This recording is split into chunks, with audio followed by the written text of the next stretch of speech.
السلام عليكم. أهلا ومرحبا يا أصدقاء. أوقات كتير بنكون أقسى على نفسنا من أي حد تاني، بنعاتبها بنلومها وبنجلدها، وساعات بننسى إنها نفسنا وإنها محتاجة مننا حب، رحمة وسماح. في حلقة النهاردة من بودكاست سنبلة هنتكلم عن رحلة السماح للنفس، إزاي نسامح نفسنا على الغلطات ونتقبلها زي ما هي ونبدأ صفحة جديدة. السماح للنفس مش ضعف، ومش معناه إننا بنتجاهل الأخطاء، بس السماح الحقيقي هو إنك تعترف باللي حصل وتفهم ليه حصل وتحضن نفسك بدل ما تهاجمها. الخطوات اللي جاية أساسية معانا هتساعدنا إزاي نتقبل ده. الاعتراف بدون قسوة، اعترف إنك غلطت لكن ما تحكمش على نفسك.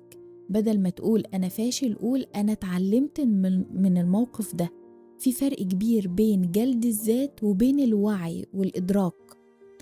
افهم السياق، لما حصل الموقف ده كنت بمر بإيه؟ يمكن كنت تعبان، كنت مضغوط، أو مش عارف تتصرف.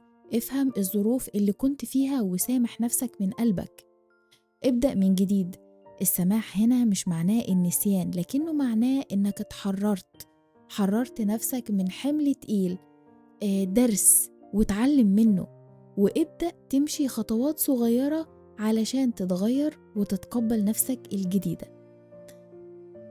كلنا بنغلط، لكن الفرق الحقيقي بيبدأ لما نقرر نكون أحن على نفسنا، لما نقول لها أنا شايفك وعارف إنك بتحاولي ولسه بحبك.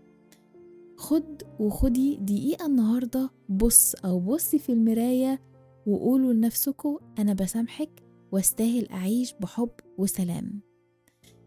دي كانت بودكاست سنبلة النهاردة، مع صوت بيحضنك من جوه وبيقولك انت كفاية وجميل جدا زي ما انت، وزي ما بتعافر وزي ما بتتعلم. أشوفكم في حلقة جديدة، والسلام عليكم ورحمة الله وبركاته.